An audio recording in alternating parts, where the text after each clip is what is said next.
ಎಲ್ಲರಿಗೂ ನಮಸ್ಕಾರ. ನಾನು ನಿಮ್ಮ ರಾಧಾ ತ್ಯಾಮಗೊಂಡ್ಲು. ನಿಮಗೊಂದು ವಿಷಯ ಗೊತ್ತಾ? ನಾನು ಹುಟ್ಟಿ ಬೆಳೆದಂತಹ ಊರು ತ್ಯಾಮಗೊಂಡ್ಲುವಿನಲ್ಲಿ ಕಾಮದೇವನ ಹಬ್ಬ ಮತ್ತು ಹೋಲಿ ಹಬ್ಬವನ್ನು ಬಹಳ ವಿಜೃಂಭಣೆಯಿಂದನೇ ಆಚರಿಸ್ತಾರೆ ಅಂತಲೇ ಹೇಳ್ಬೋದು. ಹೇಗಂದರೆ, ಕಾಮನ ಹಬ್ಬವನ್ನು ಫೆಬ್ರವರಿ 22ರಿಂದ ಹಿಡಿದು ಮಾರ್ಚ್ 3ರವರೆಗೆ ಅಂದರೆ 9 ದಿನಗಳ ಕಾಲ ಈ ಒಂದು ಕಾಮದೇವನ ಹಬ್ಬವನ್ನು ಆಚರಣೆ ಮಾಡ್ತಾರೆ. ಅಂದರೆ ರತಿ ಮನ್ಮಥರ ವಿವಾಹ ಕಲ್ಯಾಣೋತ್ಸವದಿಂದ ಹಿಡಿದು ಪ್ರತಿದಿನವೂ ಒಂದೊಂದು ದೇವರ ಮೂರ್ತಿಗಳನ್ನಿಟ್ಟು ಪೂಜೆಯನ್ನು ಮಾಡಿ ಅನ್ನದಾನವನ್ನು ಮಾಡುತ್ತಾರೆ. ಮೊದಲನೆಯ ದಿನ ರತಿ ಮನ್ಮಥರ ವಿವಾಹ, ಎರಡನೆಯ ದಿನ ಶಿವ ಪಾರ್ವತಿ ಗಣೇಶ ಸುಬ್ರಹ್ಮಣ್ಯನಿಗೆ ಪೂಜೆ, ಮೂರನೇ ದಿನ ಬ್ರಹ್ಮ ಲಕ್ಷ್ಮೀ ಮಹಾಲಕ್ಷ್ಮಿ ಗರುಡ ಸಮೇತ ವಿಷ್ಣುವಿಗೆ ಪೂಜೆಯನ್ನು ಸಲ್ಲಿಸಲಾಗುತ್ತದೆ. ನಾಲ್ಕನೇ ದಿನ ಕೃಷ್ಣ ರಾಧಾ ರುಕ್ಮಿಣಿಯರಿಗೆ ಪೂಜೆಯನ್ನು ಸಲ್ಲಿಸಲಾಗುತ್ತದೆ. ಐದನೇ ದಿನ ರಾಘವೇಂದ್ರ ಸ್ವಾಮಿ ಮತ್ತು ಆಂಜನೇಯ ಸ್ವಾಮಿಗೆ ಪೂಜೆಯನ್ನು ಸಲ್ಲಿಸಲಾಗುತ್ತದೆ.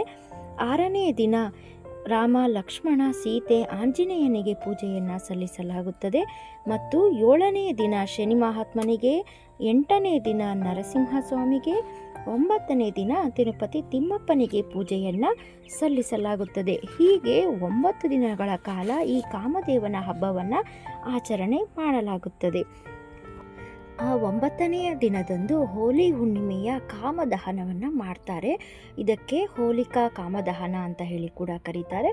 ಹೋಲಿಕಾ ಅಂದರೆ ಇನ್ನೇನಿಲ್ಲ, ಹೋಲ ಎಂಬುವನ ಮಗಳು ಹೋಲಿಕಾ ದೇವಿ, ಅಂದರೆ ರತಿ ಅಂತ ಹೇಳಿ ಅಷ್ಟೇ. ಇಲ್ಲಿ ಹೋಲಿಕಾ ದೇವಿ ಆರಾಧನೆ ಮತ್ತು ಕಾಮದೇವನ ಆರಾಧನೆ, ಇವರಿಬ್ಬರ ಆರಾಧನೆಯೇ ಹೋಲಿಕಾ ಕಾಮದಹನ ಅಂತ ಹೇಳಿ ಇಲ್ಲಿ ಕರೆಯಲಾಗುತ್ತೆ. ಏನಪ್ಪ ಇಲ್ಲಿ ಅವರಿಬ್ಬರ ಆರಾಧನೆ ಅಂದ್ಬಿಟ್ಟು ದಹನ ಅಂತ ಹೇಳ್ತಾ ಇದ್ದಾರಲ್ಲ ಅಂತ ನಿಮ್ಮ ಕಲ್ಪನೆಗೆ ಬರಬಹುದು. ಅದೇನಿಲ್ಲ, ಇಷ್ಟೇ. ನಿಮಗೆಲ್ಲ ಗೊತ್ತಿರೋ ಹಾಗೆ ಶಿವನು ತಪಸ್ಸಿಗೆ ಕುಳಿತಿರುವಾಗ ಕಾಮನು ಆತನನ್ನು ಎಚ್ಚರಗೊಳಿಸೋದಕ್ಕೋಸ್ಕರ ತನ್ನ ನವರಸಗಳ ಮೂಲಕ ಶಿವನಿಗೆ ಚೇಷ್ಟೆಯನ್ನು ಮಾಡ್ತಾ ಇರ್ತಾನೆ. ಆಗ ಶಿವನಿಗೆ ಕೋಪ ಬಂದು ತನ್ನ 3ನೇ ಕಣ್ಣನ್ನು ತೆರೆದು ಆ ಕಾಮದೇವನನ್ನು ಸುಟ್ಟಿ ಹಾಕ್ತಾನೆ. ಆದರೆ ಆ ಕಾಮದೇವನ ಕೋರಿಕೆ ಒಳ್ಳೆಯದಾಗಿರುತ್ತದೆ. ಅಂದರೆ ಶಿವನನ್ನು ಪಾರ್ವತಿ ದೇವಿಯ ಜೊತೆ ಸೇರಿಸುವ ಕಾರ್ಯವಾಗಿರುತ್ತದೆ. ಇದನ್ನರಿತ ಶಿವ ಆ ಕಾಮದೇವನ ಹೆಂಡತಿ ರತಿಯ ಕೋರಿಕೆಯ ಮೇರೆಗೆ ಮತ್ತೆ ಆ ಕಾಮದೇವನನ್ನು ಬದುಕಿಸ್ತಾನೆ. ಇಲ್ಲಿ ಅರ್ಥ ಇಷ್ಟೇ, ಕೆಟ್ಟ ಹೊಲಸು ಕಾಮನೆಯನ್ನು ಸುಟ್ಟಿ ಹಾಕಿ ಒಳ್ಳೆ ಕಾಮಕ್ಕೆ ಒಂದು ನಾಂದಿ ಹಾಡೋದು, ಅಥವಾ ಏನು ಹೇಳ್ತೀರ, ಹುಟ್ಟು ಹಾಕೋದು ಅಂತ ಹೇಳ್ತಿರಲ್ಲ, ಹಾಗೆ ಈ ಕಾರ್ಯವು ನಡೆದದ್ದು ಹೋಲಿ ಹುಣ್ಣಿಮೆಯ ದಿನದಂದು.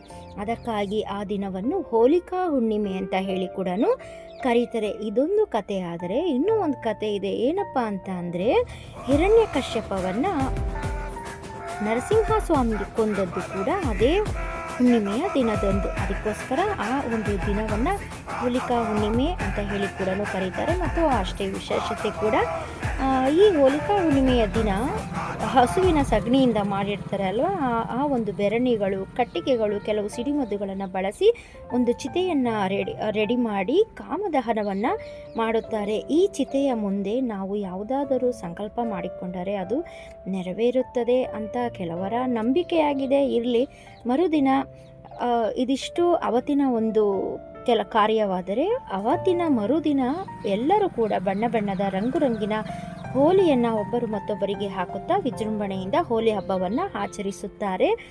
ಇದೇ ದಿನದಂದು ಕೃಷ್ಣನು ರಾಧೆಗೆ ಬಣ್ಣ ಬಳಿದು ವಿಜೃಂಭಿಸಿದ ಮೊದಲನೇ ದಿನವಾಗಿರುತ್ತದೆ. ಅದಕ್ಕೋಸ್ಕರ ಈ ಹಬ್ಬವನ್ನು ಹೋಳಿ ಹಬ್ಬ ಅಂತ ಹೇಳಿ ಕೂಡ, ಬಣ್ಣದ ಹಬ್ಬ ಅಂತ ಹೇಳಿನೂ ಕೂಡ ಕರೀತಾರೆ. ಇದಿಷ್ಟು ನನಗೆ ಗೊತ್ತಿರ್ತಕ್ಕಂಥ ಒಂದು ಕಾಮದೇವನ ಹಬ್ಬದ ವೈಶಿಷ್ಟ್ಯ, ಹೋಲಿಕಾ ಹುಣ್ಣಿಮೆಯ ವೈಶಿಷ್ಟ್ಯ, ಹೋಳಿ ಹಬ್ಬದ ವೈಶಿಷ್ಟ್ಯ ಅಂತಲೇ ಹೇಳ್ಬೋದು. ವಿಡಿಯೋ ಇಷ್ಟ ಆಗಿದೆ ದಯವಿಟ್ಟು ಒಂದು ಲೈಕ್ ಕೊಡಿ ಮತ್ತು ಸಬ್ಸ್ಕ್ರೈಬ್ ಮಾಡಿ, ಶೇರ್ ಮಾಡಿ. ಧನ್ಯವಾದಗಳು.